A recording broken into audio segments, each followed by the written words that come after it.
People who know this never stay poor. If you skip this video, you'll never hear this again.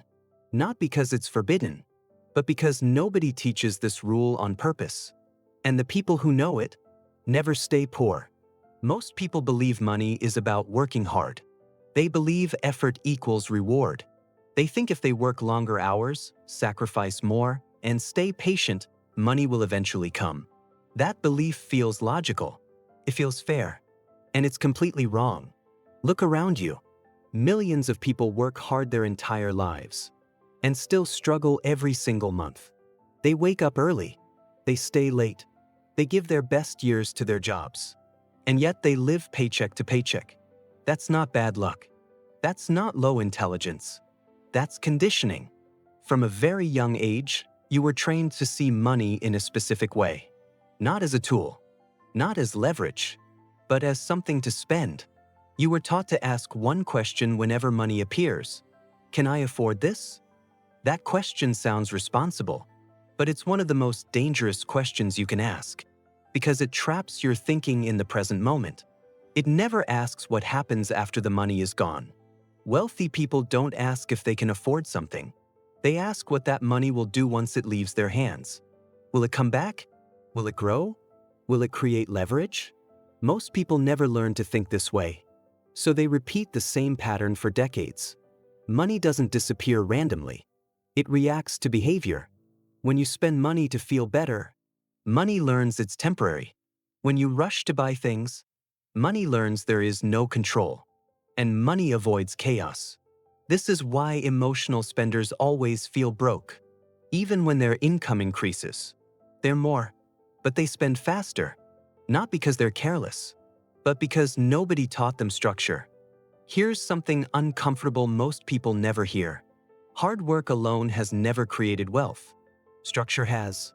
Every wealthy person you admire operates inside a structure. Rules, systems, delays, constraints. Poor people are taught freedom. Wealthy people are taught control. Most people want money to give them freedom, but money only follows people who already have discipline. This is the first rule they never teach you. Money stays where it is respected. Respect doesn't mean fear. It means intention. Most people treat money casually. They check their balance after spending. They save whatever is left. They plan only when something goes wrong. Wealthy people do the opposite. They decide first. They spend last. Before money moves, it has a job. And if money doesn't have a job, it will leave. This is why lottery winners go broke. This is why athletes lose fortunes. This is why sudden income almost always disappears. Because money entered an environment with no structure. Money behaves like energy. It flows towards systems, not emotions. Another lie you were taught. Saving money is how you get rich. Saving protects money. It does not multiply it. Saving is defense. Wealth is offense. Wealth is built by directing money into systems that grow without your constant effort. That's why rich people don't obsess over expenses the way poor people do. Poor thinking asks, how do I stop money from leaving? Wealth thinking asks, how do I make money return with friends? This is why rich people invest when others are scared. This is why they buy when others hesitate. This is why they delay gratification longer than most people can tolerate. They understand something most people never realize. Comfort is expensive. Every time you choose comfort over strategy, money quietly leaves your life. Every impulsive purchase trains money to exit faster next time. Every emotional decision tells money you are unstable. And money avoids instability. This doesn't mean wealthy people never enjoy life. It means enjoyment is intentional. They don't buy to feel successful. They buy after success is already secured. Most people reverse this order. They upgrade first and hope the income follows. That hope keeps them trapped.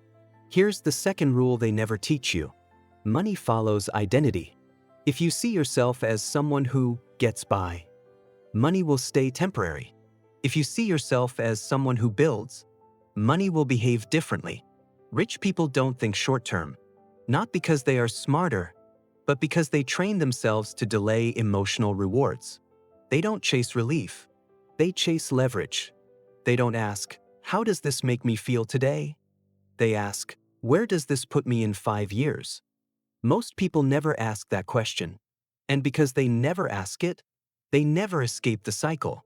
This is where most people stop listening, because this is where responsibility begins. But if you're still here, it means you're ready for the part that actually changes everything. Because the biggest rule about money is not about income, saving, or investing. It's about behavior under pressure. Most people think the goal is to feel safe, a stable job, a predictable income, no surprises. They believe safety leads to wealth. It doesn't. Safety creates stagnation. This is the third rule they never teach you. Money does not grow where everything is guaranteed. Money grows where there is calculated uncertainty. This doesn't mean gambling. It doesn't mean recklessness. It means understanding risk instead of running from it. Poor thinking avoids risk completely. Rich thinking learns how to manage it. Most people are taught that risk is dangerous. They are told, play it safe. Don't lose what you have. Better something small than nothing. That advice sounds protective, but it quietly kills growth. Because inflation exists, time exists, and money that doesn't move forward is always moving backward. Wealthy people understand something uncomfortable. Doing nothing is also a risk, but most people don't see it that way. They only see risk when money moves. They don't see risk when money stays still. This is why most people keep their money parked. In savings accounts, in low-return habits, in lifestyles that look stable but slowly drain them. Rich people don't park money. They deploy it. They send money on missions. Every dollar has an assignment. Learn a skill, buy an asset, build a system, create leverage. If money can't do one of those things, it waits. And waiting is a skill. This is the fourth rule they never teach you. The ability to wait is more valuable than intelligence. Most people fail financially not because they make bad decisions, but because they make decisions too fast. They rush into purchases. They rush into lifestyles. They rush into commitments. They want results now. But money rewards patience brutally. Every time you delay gratification, you increase your future options. Every time you rush gratification, you shrink them. This is why wealthy people look calm under pressure. They don't react emotionally to money. They don't panic when things slow down. They don't celebrate too early when money comes in. They stay neutral. And neutrality is power. Poor thinking swings between fear and excitement. Rich thinking stays controlled. When money comes in, rich people ask, how do I lock this into a system? When money leaves, they ask, what did this teach me? Most people never ask either question. They just repeat the same habits, the same spending patterns, the same financial mistakes, over and over. Here's the fifth rule they never teach you. Income does not create wealth. Behavior does.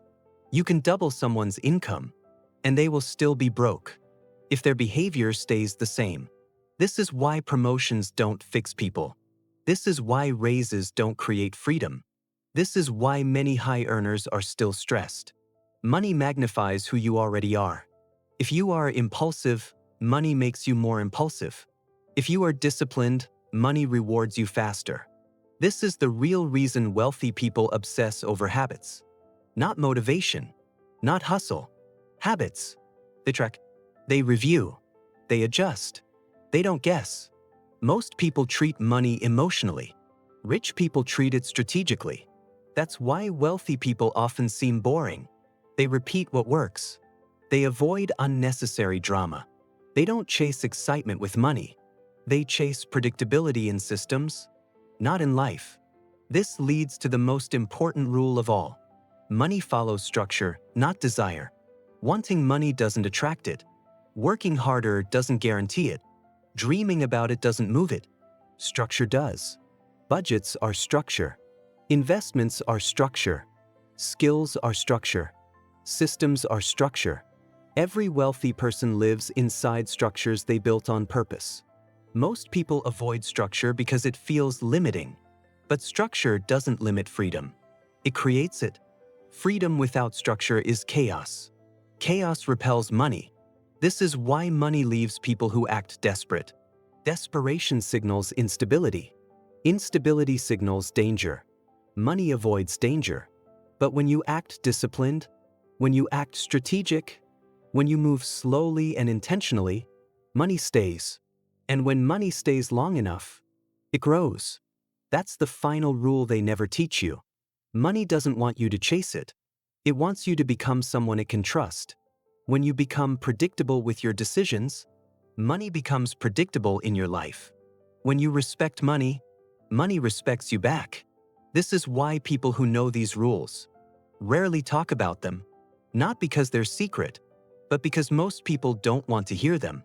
They want shortcuts. They want comfort. They want fast results. But wealth has never been fast. It has always been intentional. And now you know the rule they never teach you.